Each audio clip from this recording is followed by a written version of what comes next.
a little bit of help deciphering the words here on page 22.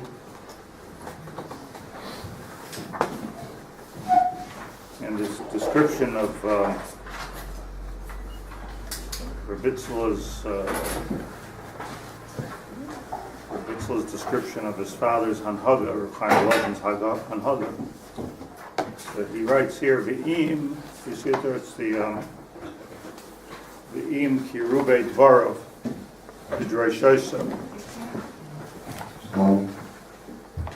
That Reb Chaim Volozhin would give droshes. He explains later, and it was Yadua that Reb Chaim Volozhin was obviously the Gadol Ador, one of the Gedolei Ador, in a big Rosh Yeshiva, but he was makpid also always to go to the shul with the Pshutei Am in Volozhin, and he would speak there after davening every day with the in the parsha of the week, and he would speak very simple things. He was a huge mekubal and a huge Talmud Chacham and a posek, he wrote Shuvos, but he would speak Dvarim, Peshutim. That was all part of his avoda. He speaks about that a little bit later. But here he just alludes to the fact, and he says, V'im, ki rubai Dvarav, the droshosav haya'imnim b'ruma shalaylam, that when you would listen to the drashos of Reb Chaim Volozhin, he would say things that were very, very high. Ruma shalaylam. Yusadim, it was all based on Pizayar v'kisvei harizal. You don't think of, the ultimate Litvisher Rosh Yeshiva speaking in Zoyar and Arizal. It's not the usual way that it goes. Usually speaking Musar or speaking, more simple things. But his words were always Miyusadim al Pizayar v'kisvei Arizal kasher hamevinim hevinu b'dvarav. And those that understood. Meaning that there was, the way I'm understanding this, is that when he would speak, there was a number of levels to understanding him. This is important for us, as we're going to say. There's a number of ways of understanding him, so the Mavinim would listen to him speak, and they would hear Kabbalah, Zoyar, Arizal, the things that he's saying, or Rumay Shalaylam. But that was the Mavinim. What about the rest of the people? He didn't lose them. Huzal, he, Olav Shalom, me'anava sidkasai. In his anava, he'll be sham, v'hifshitam, v'gadzam. He would wear them, take them off, and hide them. So it means to say that he disguised his Kabbalah. He had the lavush, it's a mekubal. He had the lavush, but he would hide that lavush. He'll be sham, meaning he learned, v'hifshitam, v'ganzam. L'val yagdil devarav, and it would never seem that he was raising up his words, kedorish b'nistares, as if he's speaking Kabbalah.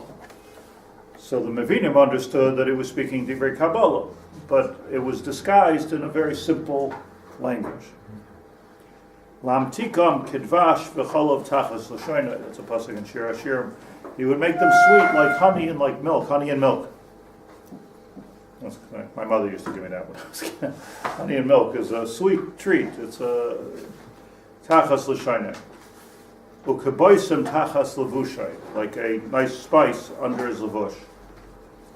Miladarshan lahedya bahaman. And he would be careful how he darshan mefurish in Kabbalah when he was Bahamon amongst the masses. Rabim shleimilu kreisam b'talmud, and there were many people that were not baki b'shas. They weren't malei kreisai b'talmud. So it says in Shulchan Aruch, what he's alluding to is in Shulchan Aruch, it says, based on Chazal, that you're not allowed to learn Kabbalah ad she'malei kreisai b'talmud, b'avli. You're not allowed to learn Kabbalah until malei kreisai. So just agav, like the Pashat Pshat is that you don't learn Kabbalah, like Kabbalah's dessert, right? So you don't learn Kabbalah until it's malei kreisai b'shasu pleiskevus, says the Shulchan Aruch. You have to first have a good basis, right? It can hurt your digestive system to go right for the Kabbalah. First you have to coach yourself with Shas and Paiskim. Now you have a way to understand the Pashta Havana, that is, that you don't really understand it if you don't have a basis of what Torah is. People think they do. You see, all these Kabbalah centers, etc., like skip right to the dessert. Like, not that they even know what the Kabbalah is necessarily, but the idea is like that's the part which is spiritual, that's the part which is inspiring, and that's the part which makes people feel like they're big, Kabbalists. But what they're missing over there is the Bali Kreisei B'Shas and Paiskim. Going right for the. So he was careful with that. Shleimolu Kreisei B'Rabim Shleimilu Kreisei B'Talmud L'Toyer Mim'Ayim. And they're also another caveat or condition to learning Kabbalah is L'Toyer B'Mayseim B'Ruach Nachay B'Yiras Hashem. You have to be full of your Shamayim. This, I don't know if anybody has it, the very beautiful translation of the Nefesh Hachaim that just came out from my friend Avinom Frankel, who's a wonderful Balabais who lives in Beit Shemesh down there. What's it called? No, Beit Shemesh, Rabbi David. Schoenfeld, yeah. He's I think a computer programmer or something like that. But he took a number of years and he translated the Nefesh Hachaim. He called it Nefesh Hachaim. It came out 2 thick volumes on Nefesh Hachaim. Beautiful, beautiful work. Every word he's medayik, and it's just like it's a worthwhile sefer. It just came out a few. So just very interesting. Let me just say a little bit why I'm mentioning this. That I'm a publisher. He's a friend. So he came to me maybe 2 years ago, and he said that he wants to publish this book on Nefesh Hachaim, which will be the manuscript. Fantastic, right? So I'm interested in doing it. It's such a classic work. Nefesh Hachaim never been translated that I know of. It's never been translated into English. So when I spoke to the distributor, the distributor said that they can't distribute. You can publish whatever you want, but they can't distribute it because Rav Moshe Paskin that you're not allowed to translate the Nefesh Hachaim into English. Okay, and Rav Moshe is not here to re-ask this shaila here. So I researched this a little bit more. What actually happened was that years ago when Art Scroll started and they did their classic series, so somebody came with a translation of Nefesh Hachaim, and it was a wonderful thing, and Rav Moshe said, you can't translate Nefesh Hachaim. It's too Kabbalistic to translate. It doesn't belong in English. Not everything has to be translated. It belongs in Hebrew.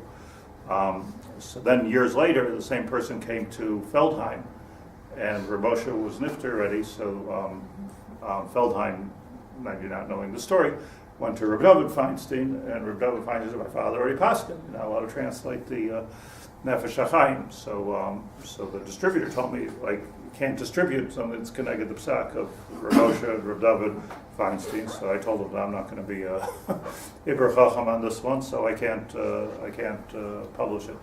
But so they found another publisher. It's not a problem, but it's a beautiful sefer, albeit seemingly connected the psak. But he didn't say you should translate it, you shouldn't publish it, so all he did was translate it. So it's out there. But it's beautiful work that he did. Shouldn't be, I don't know, it's a beautiful work. But when he came to me, this was the part of the story he came to me, so I said, look, I read it, and I said, this is like really, really good stuff, but it needs tweaking. I told him in my humble opinion, it needs some tweaking, and I said, you should speak to maybe some of the Mekubalim to try to get like a tweak of some of the understanding, because like if you don't really understand it, so then you might say it wrong, apropos to what he's saying. So he said, who should I speak to? Okay, me. But I'm not a Mekubal. So I said, I should speak to Reb Shemaiah Morgenstern. Do you know who he is? He's a Chashuv, a Siddish Jew in Geula, in Kani Geula. Wrote many Svarim. He's like a rabbi, speaks English, and go to him. So I thought that the project would die right there because, not that I wanted to, but he's a kanoi and, very, so he looked at it and he said to him, look, it's very good, it just needs to be tweaked, so we sent him to Rav Schatz. Rav Schatz is like probably the biggest makubal in the world, in Shiurim. Very, very big makubal. I mean, I'm not talking about makubal and people doing miracles or giving you command. I'm talking about people that really know their Kabbalah. And Rav Schatz doesn't know English, but he relied on Rav Morgenstern. He said, Beseder, he said, let's do this together. Went through it, and he went through it with him for a year. Before he did, he said to him, there are certain things you have to do. This is a computer programmer in Schoenfeld. He's a good guy, but I mean, he says, but first you have to be matire yourself completely and elevate yourself in your shamayim.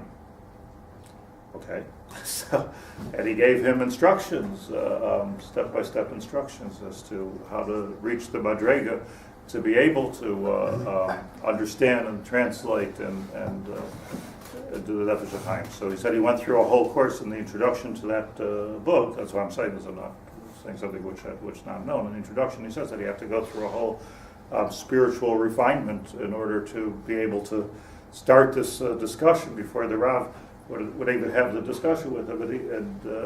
He went through this, and he thanks him for the introduction for bringing him to a whole different level of Ruchnius. And he translated it. And part of the thing was that it's said that the Nefesh Hachaim was written as a polemic, if that's the right word, against the Baal HaTanya. In other words, Baal HaTanya wrote about Tzimtzum, and the Nefesh Hachaim wanted to write a sefer to explain why the Baal HaTanya wasn't correct. So this Rav Schatz told him that in his opinion this was the most ridiculous. Nefesh Hachaim wrote the sefer because he wrote the sefer. He didn't write it as a reaction to something else. It's a serious sefer, and that it's talking about a lot of the same inyanim is because those were the inyanim that were on the floor at the time, and it's very interesting because they say that that Lubavitcher Rebbe Olav Shalom, who was a huge Talmud Chacham, certainly knew Tanya. He before he became Rebbe, so he got a hold of a Nefesh Hachaim, and he was learning Nefesh Hachaim like all day, and everywhere he would go, Lubavitcher Rebbe, everywhere he would go, he was quoting Nefesh Hachaim. Nefesh Hachaim says this, Nefesh Hachaim says that. And his father-in-law, who was the previous Lubavitcher Rebbe, says, "Well, maybe we should just replace the Tanya with the Nefesh Hachaim. Like, what are you doing? Like, we have our own sefer. What are you getting involved so much with the Nefesh Hachaim?" But I was like, that's he saw obviously in the Nefesh Hachaim something which wasn't the Tanya. The point I want to bring out is that. There's a lot of important points in this story, but one is it's not for everybody. Kabbalah is not for everybody. This is a sefer of Kabbalah. In a sense, it's a sefer of Kabbalah, but it has to be done in the derech that the derech of Reb Chaim Volozhin. The derech of Reb Chaim Volozhin was not to be megala that which is not supposed to be megala to people, as he says, who are not. First of all, malei kreisam b'shas u'poiskim. Otherwise, you're not megala. You don't reveal the whole thing. And also that they have a certain level of Torah and your shemayim. So that like really counts most of us out, right? So what happens is that what Reb Chaim's trick, he says here, was to disguise.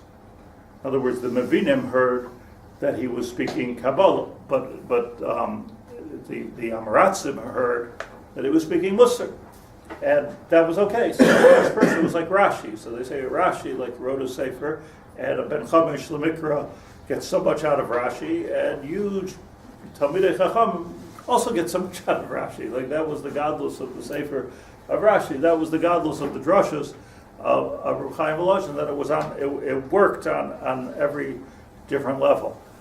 Agav, just while I'm here, I learned to the Kollel of Avat Shalom, which is a Kabbalah Kollel with Rabbi Yaacov Haber, and I wasn't so much. I was more in the Nigla department. But, it was there. It was there. So he said that he was makabel from his Messiah, that balei kreisai b'shasu poiskim, that everybody has a different, like some people, until like the mashal of Chazal is, until your stomach is full with shasu poiskim. So it's like, like it's like a meal. Like one person will be full with a little piece of vegetables, another person needs a steak, another person needs 3 steaks. Kol lefi bashu ha'atam. So balei kreisai is a subjective term. It's not, there's no it's not about finishing shas necessarily or understanding all poskim, but like you have to be able to line the abdomen with shas and poskim before you can put in Kabbalah. But it's not necessarily a finite amount of knowledge that you have to have, but you have to have malay kreisai, with shas and poskim. That's what he said. I'm not sure. I don't know if that was the Kabbalah or not, but that's what he said. But this Indian over here is that he was careful to talk. Kav sham tachas levusha. He hid it under his levush. Iladarsham lahadya b'hamayin. Rabbim shlemilu kreisam b'talmud litar mimasei baruch nachem yiras Hashem leval yichshlu behevlei chabalei hashav. So they shouldn't be pulling false ropes. Lefi hayras hashav. Seems like on the other hand, according to the need of the time, Shayadira. Now this is where he might be referring to the outcoming of Chasidus at the time. At the same time, he felt that according to the needs of the time, it's important to reveal certain things and not to hide them. Now, I'll tell you, like you're not allowed to be Megalos Sod. You're not allowed to reveal things which are secrets. Kabbalah are secrets, and you're not allowed to reveal secrets. So, I was once thinking about it, that the Arizal was Megalos so many secrets. It says before that if you're Megalos Sod, so Makatrin is Yama. You have the opposite of Arichas Yamim. So the Arizal was Megalos Sod more than the Arizal, so he died at 33. Halei Dover. The Reb Chaim came along and he was Megalos Sod. He died at 39. Reb Nachman Breslauer, I think it was 37 or something like that when he died. All these people were Megalos Sod, so they died very young. And then, in our times, so Aryeh Kaplan wrote a book called Inner Space, so where he's Megala a lot of Kabbalah, and then he died.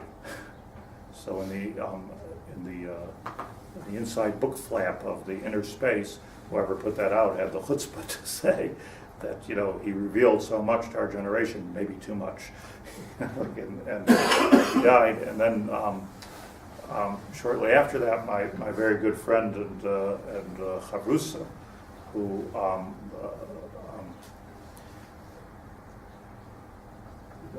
Rabbi Kirsner, I went together with in Brisk. So it was by Chavrusa. He was a gadol. He was a Brisker guy who gave a gadol in Kiruv, and what he would do is he taught like Nefesh Hachaim and Ramchal and Ramak, and I learned together with him all these things, and it was unbelievable. Like he took his very very lamdish ahead, Iluyish ahead, and he put it into Sifrei Machshava, and he was Megala Makarav a lot, and then he died. He died very young. So when the first time I was asked to give a shiur in Ramchal,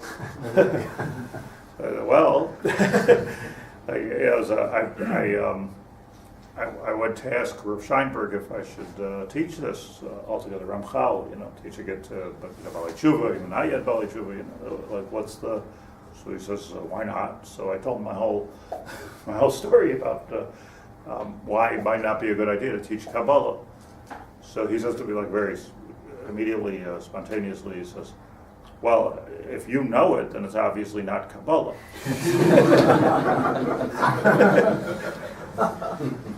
So it's not soy. So that's me. That's my heter. Hashem should give us all a Rikas Yom. So we're all safe also. Yeah, so we're all good. So what? We were humping ourselves.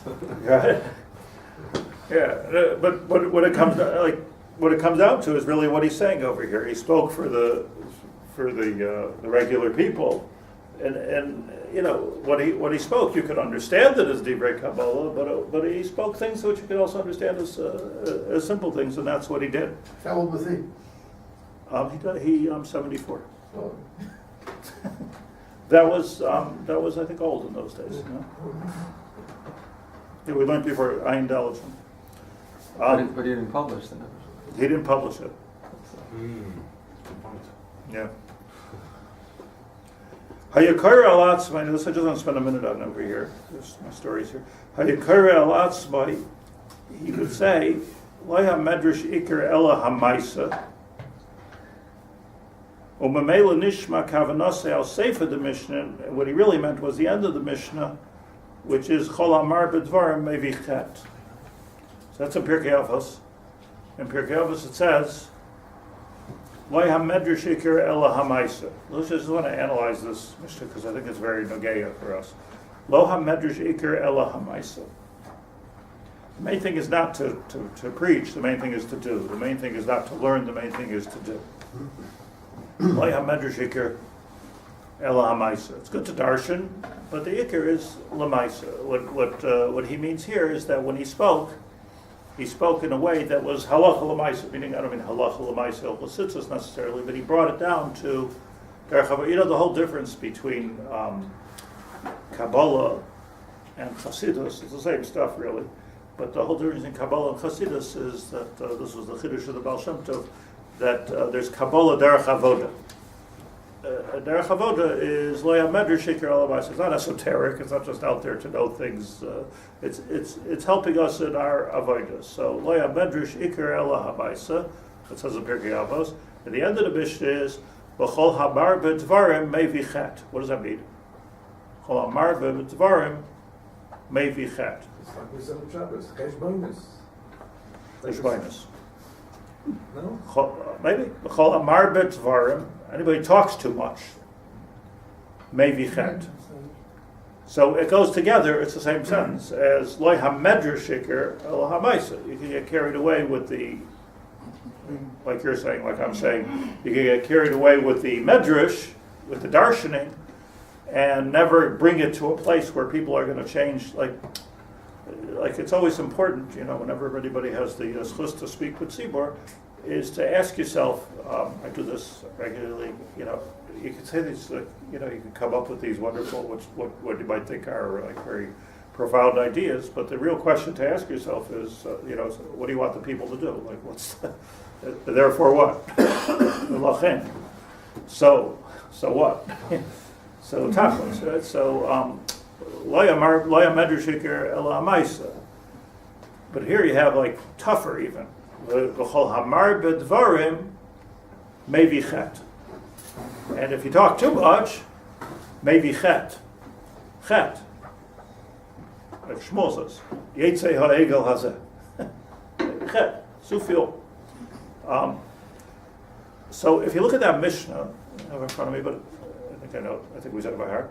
If you look at that Mishnah, so the Rav Bar Tanura says, Alam Akom, Chol Hamar B'Dvarim Mevichet. He says, where do we see chet comes from Marbet Dvarim? So he says that you see this by Chava, Adam's wife. What? Marbet Dvarim, that Hashem said, don't eat from the tree. And she said to Adam, when she was saying over, she said that, we're not supposed to eat it, we're not supposed to touch it. So the Nachash came and pushed her against the tree and said, nothing happened, right? You touched it, nothing happened. So the Nachash said, just like when you touched it, nothing happened. When you eat it, nothing will happen also. So like a Baltosif, that's the problem with that's the Gemara's example of Baltosif. By adding, too much is less, more is less.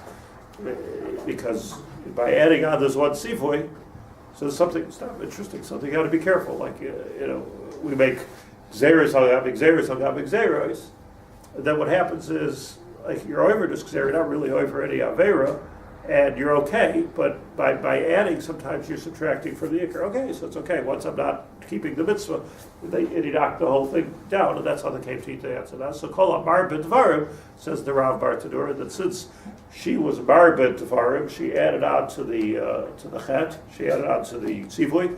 So Mar B'Chet, out of that came a Chet. That's what the Bartadura says. In the Medrash Shmuel, that's an actual Medrash. Medrash Shmuel, so he brings this, and he brings here the Medrash Shmuel. Here, take a look here a little bit. Well, you see at the end of the paragraph, Ayin Medrash Shmuel, Sham. Now, I spent time on this, so give me your time for a minute. Laya Medrash Iker Elam Amaisa. Umamela Nishma Kavanase al Sefer, the Mishnah, in other words, something that he used to say a lot. Loya Medrashikar al Maisa, Umamela Nishma Kavanase, and we all understood that he meant al Sefer, the Mishnah, Zuvachol Amar B'Dvar Mevichet. They got to be careful not to talk too much. Lashin Rave HaMelech, and this is Nachadrasha, that Marbe doesn't only mean to say a lot of, a lot. Marbe, Lashin Ravai, like rabbi, like master, that's the, I bet he started, they still call the Rav, the rabbi, not because of the rabbi in English, because the rabbi means like my teacher, my master. So you call him Marbe, don't be arrogant in your teaching. That not to speak things which are too high to make yourself bigger in the eyes of the people that are listening, or the ears of the people that are listening. In other words, like, here's another thing to be careful about. Like, the issue is not to be able to prove what a big Talmud Chacham you are when you're speaking. That's not the idea. The idea is, how do I give people chizuk? And then he says, Ayin Medrash Shmuel, Sham.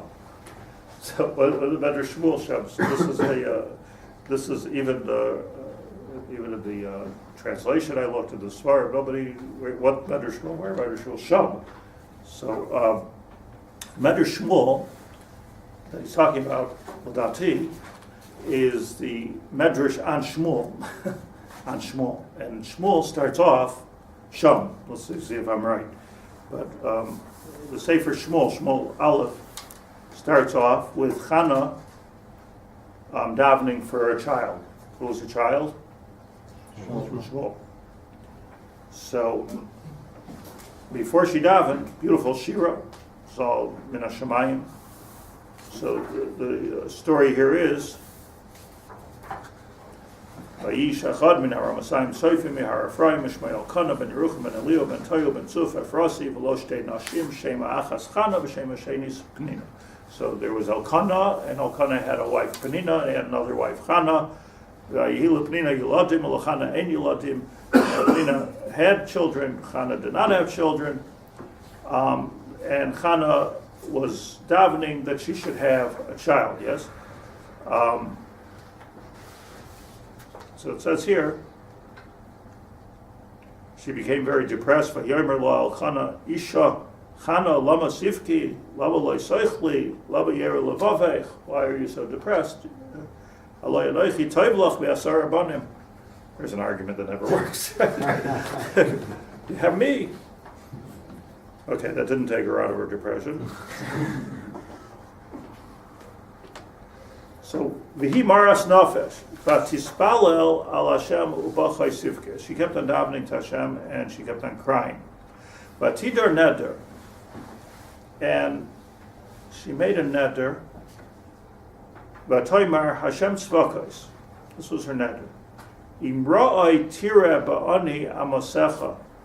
If you'll see my suffering, uschartani, you'll remember me. V'lai tishkach es amosecha. Lashonos here, and you won't forget me. V'nasatu la'amoscha zera anoshin, and allow me to become pregnant. V'nasativ la'Hashem, I will give this child over to Hashem, she said. Kol yimei chayav. Kol yimei chayav. I'll give him over. He's going to be Kodesh Lashem, this child. Umara lo yala arosha.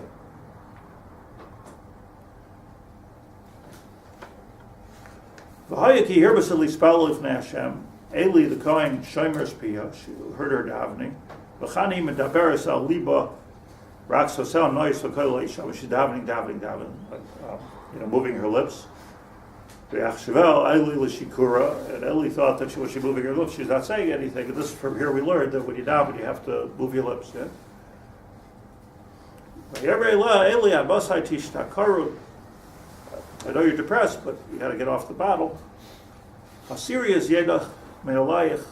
Enough with the wine. Matan chana v'taymer lo yadoni ishak shas ruach. I'm not a drunk. Yeid v'shecher lo shosisi esh beichas dafshi l'deshav davening. I mean, until you know the halacha, it looks funny. Like if you see women on the bus, let's say, and davening, like they're moving their lips without even a sitter. It's like funny. so until you know the halacha, that's what you're supposed to do. So it looks funny. So Eli thought it looks funny until that. Anyways, at the end, she had a child. Hashem answered her tefillos. And she said, "Vayal yishal." And then it came time to go to Shiloh to the Beis Hamikdash to bring karbanos. V'chana lo yalasa, and Chana did not go. Ki amra leisha, she said to her husband, "I have this baby now. Ad yigomel hanar v'aviyos." The child's too young to take to Shiloh. The nearest bnei Hashem v'yoshev sham ad olam. I'm going to wait till I wean the child, and he stops nursing, and then I'll take the child Shmuel up to Shiloh. And you know what? V'yoshev sham ad olam. I'm going to leave him there. He'll be there ad olam. Well, that's because I made an enter saying that I'm going to give this kid over to the HaKadosh Baruch Hu. So let him stay there at Shiloh, do the avodah. That's where he'll grow up. Drop him off, and he'll be there. Yoshev ad olam. V'yomer lo Elkanah isha, and Elkanah said to her, "Asiyat tov beinat," whatever you want. Shviad gam leichos, I sit here until you finish. Ach Yaakov Hashem es tvaroi, v'toshev ha'isha v'teidek hisbada ad gam la'osa. Okay, so Rashi says, Adi Gomel, and he says, I'm going to leave her there ad olam. So Rashi tells us, and I found that it's here. This is a sefer Musar Nevi'im, which is a likut of Chazal. The Psukim, so he quotes here the Medrash Shmuel. Baruch Hashem. Because I thought that the Medrash Shmuel, even though he says Sham, must be the Medrash Shmuel, ad Shmuel. So the Medrash Shmuel brings like this Chazal Medrash. Aber Rabbi Meir says, what do we learn from Chana? V'hayaki hirbasa lihispalo. Hirbasa lihispalo ifnei Hashem ve'eli shomer's piyav. She davened a lot. Aber Meir. From here we learn Mikan. Shekol hamar b'tefillah nena. That the more you daven, the better it is. And kol hamar b'tefillah nena, you will ultimately be answered. The Gemara says such a thing. The Gemara says Kavel Hashem. You should daven to Hashem. Let's say you don't get answered for your tefillah. Chazik v'yavei tzivecha v'kavel Hashem. So if you chazik yourself and daven nachabel, just keep davening to Hashem until Hashem answers. So that's the Shita of Rabbi Meir. Kol hamar b'tefillah nena. You see that this Chana didn't give up. Omer Reb Levi. So Reb Levi comes and he says, Chana ayadei sherabsa b'tefillah. That Chana, because she davened so much, kitzra yamav shel Shmuel. She shortened the life of Shmuel. Shenamar. Because one of the things she said, yes, she has to daven, and she davened, and she has a child. But then she went and she said that I'm going to take him there, v'yashav sham ad olam. I'm going to put him there forever. Now listen to this. Chana yidei sheribsa b'tefillah katzra yamav shel Shmuel shenamar v'yashav sham ad olam. What does that mean? Ad olam. Forever? He's not going to live forever. What does forever mean? What kind of, I'm going to keep him there. Finish. Why does she say these words, ad olam? What does ad olam mean? So the only thing that ad olam can mean, says Reb Levi, is ad olam shel leviyim. The only thing that it could possibly mean is olam shel leviyim. And like, what's the typical the typical period of time that a Levi stays in his avodah, the Beis HaMikdash, until he's 50. 50. Umiben, the pasuk in Bamidbar, Miben Chamishim Shana Yashuv Mitzvah HaAvodah. When he's 50 years old, he returns from the Tzvah Avodah and becomes a family man. That's what happens to the Levi. So until he's 50, he's working in the Beis HaMikdash. V'ha Ilul Chamishim V'tartid, and Shmuel lived until he was 52. There's another one. He lived until he was 52, and the answer is because she didn't take him there for the first 2 years. So it was 2 years plus 50 years. So she shouldn't have said this ad olam, because when she said ad olam, she limited him. He would have lived on and on and on and on. But since she said, I'm going to take him there ad olam, and I don't know if she knew this chazal. I don't know what her kavanah was even. I don't know. How do we know? Nobody knows. But since she said these words, ad olam, so says the Medrash Shmuel, brings from Reb Levi, talking Tanoim here, that ad olam, Kitzra Yamav Shel, and Rashi brings this, but the Medrash Shmuel brings it by Arichas. So this is probably the Medrash. So this is a quote from the Medrash Shmuel. It's also in the Mepharshim about Shmuel. I don't have a Medrash Shmuel, but I looked online, and the Medrash Shmuel says, Mikan Omar Reb Levi, and from here Reb Levi said, Kol Hamar B'Dvarim Mevichet. So Baruch Hashem, here's our source. The Kol Amar B'Dvarim Mevichet doesn't mean that Chava, you added it onto the mitzvah of Hashem Bal Toisiv. It means something else. You davened too much. You should have stopped right there. daven. Here she's davening, and her lips are moving, and she looked like a Michigana davening so much, right? She said, no, kind of a shikar are you. Everything's good, but the words ad olam you shouldn't have said. And that was Makatzer, okay. Hashem says, I'm listening to you. And he lived exactly 52 years. Shmuel was like the Moshe Rabbeinu of his door. Tzadik Yesod Olam. In fact, there's another chazal that says that Shmuel was supposed to live 120 years. He was supposed to live 120 years. That's what. And had he lived longer, so all the smashing from the Yalkut, that if had he lived longer, so all of the problems with Shaul, David HaMelech, and Shaul, like Shmuel would have been around to adjudicate and so many of the issues. Okay, everything's been a Shabbat, but Shmuel could have lived longer, and Chana with her tefillah maybe chet. So what was the chet? The chet was that Shaul was chayt, David was chayt. There's somebody that he died is not a chet. It's a crime, but it's not a chet.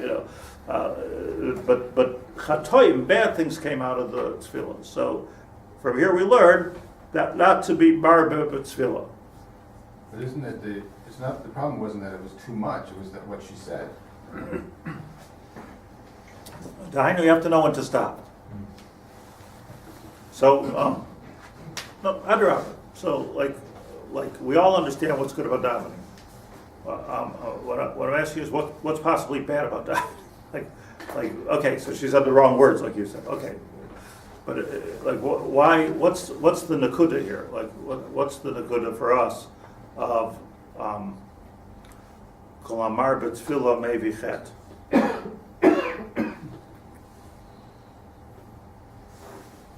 Yeah, somebody asked Pshat? Yeah. If you daven to win the lottery, when you win the lottery, it could be more chatam on you than anything else. Mm-hmm. So you're saying a deep thing. Why? You don't understand what's good for you. You don't understand this. So if you're davening, I'm with you. So if you're davening, Hashem help me, give me a child. Okay. Now you're starting to give, and I want him to live this long, and I want him to. Now you're already taking over. Now you're already taking over God's position. Yeah, I heard you. Or to make it even sharper, like, do you think I'm not listening?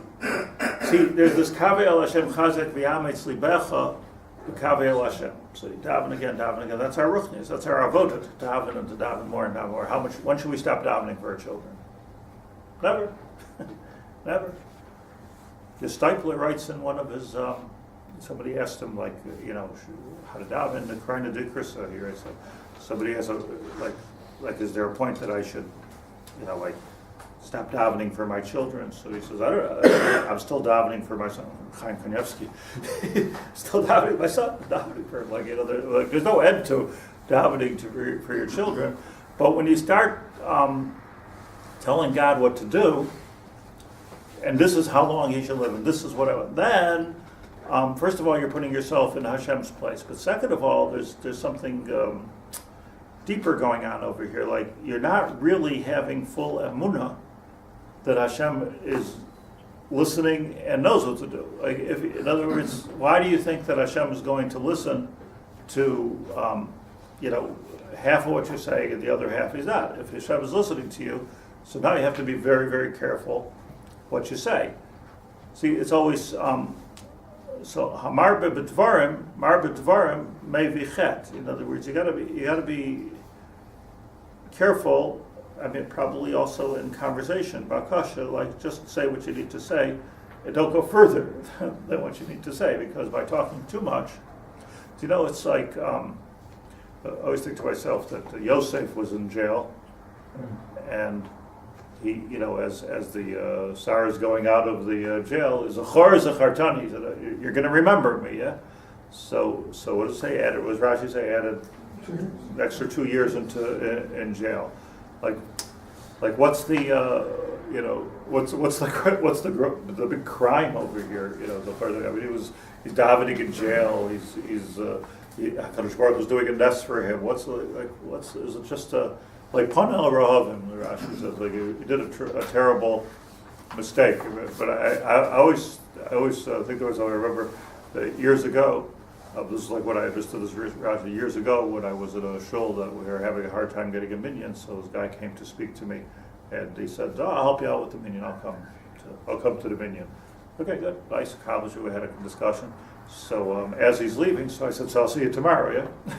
So he said, now you're being insecure. Okay. I mean, the truth is I really did not believe he was going to come to the minyan. He did come. But there's a certain, you have to daven, but you can't be insecure. Like the davening has to be, it's a very subtle point here, the davening has to be with a betachin, HaKadosh Baruch Hu, that he's listening and he's going to answer you. But if you're asking again and again and again, and you're being marba and you're giving over details to HaKadosh Baruch Hu, so then do you really believe in what you're doing, or are you just doing it?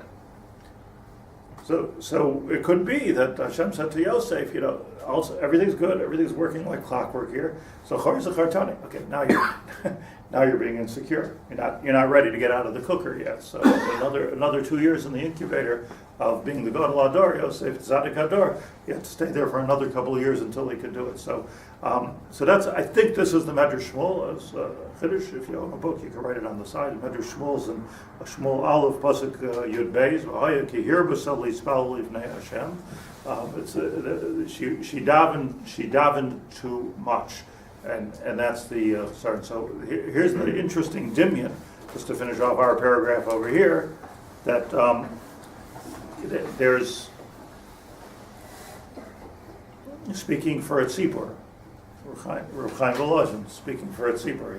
He's being Megala Sod, because to be Megala Sod is a way of influencing the people and inspiring the people to follow B'derech Hashem.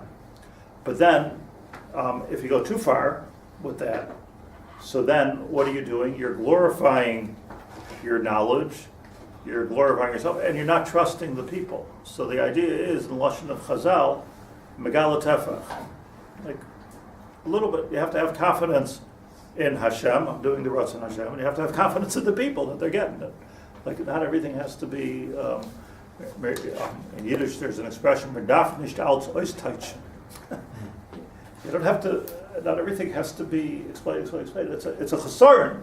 It's a very dakistic, okay, as I keep saying, this is a book that's teaching us how to be tzaddikim. We're talking about a high level. But when you find yourself repeating yourself to make your point, so it means that you don't understand that you made the point. My hishtadlus is to make my point. I don't have to say it over 100 times. I made my point. My chiyuv is to inspire the people.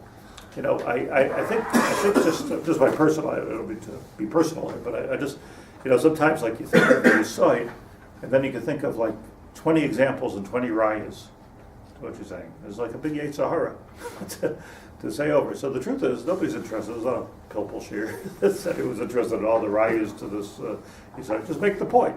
And what you find is like that if you speak, not that I'm any master speaker, but if you speak, like the ikar avoda is to delete. The ikar avoda. It's like the the Nesivos, famous Nesivos came to visit the Ksos. They were contemporaries in Bali Plukta and Halacha. So the Nesivos came to the Ksos, and he said to him, the truth is, he says, I'm a bigger Talmud Chacham than you are. So why is it that your Svarim are much more popular than my Svarim? So the Ksos said, well, tell me, what do you do? How do you write your Svarim? So he said, I get up in the morning, and I learn, and then later in the morning I write down all my Divrei Torah, and then I eat lunch, I rest a little bit, and then in the afternoon I write down more Divrei Torah, I go over it again, and I write more rayas to it, and more, to make it clear. So the Ksos says, I'll tell you what I do. I get up in the morning, I learn, and then I go over in the morning, later in the morning, and I write it all down. And then in the afternoon, I crossed it all out. He says, that's why my sefer is more popular than your sefer, because it's the crossing out. It's not the writing that makes it popular, it's the crossing. But okay, we're not talking here about being popular. We're talking about being Megala Tefach. It's a very deep idea, which transforms itself into the way we daven. A person has to daven with bitachon that Hashem is actually listening. Otherwise, what are we doing? And if Hashem is actually listening, what's the point of repeating? What's the point of in every single thing that we're saying? You speak to the tzibur in a way that they're actually listening. And this is when speaking to Hashem. So and if you know something, just be Megal Tefach. The idea is not to show how much you know. The idea is to say exactly the amount that you have to say to inspire the tzibur and the rest. What's his beautiful lashon over there? He hid under his cloak. And it was disguised as if it wasn't there, and that was his derech, and that was the derech of Anava, because, as he's going to say in the next paragraph, because it's really all about the Talmidim that he was speaking to. It wasn't about glorifying himself. So if it's all about the Talmidim that he's speaking to, so just say exactly enough and not more. Kal v'chomer to HaKadosh Baruch Hu, who really understands everything that we're saying. I get it. You can just see Hashem say, I get it. I get it. I'll speak. Go to work. Okay.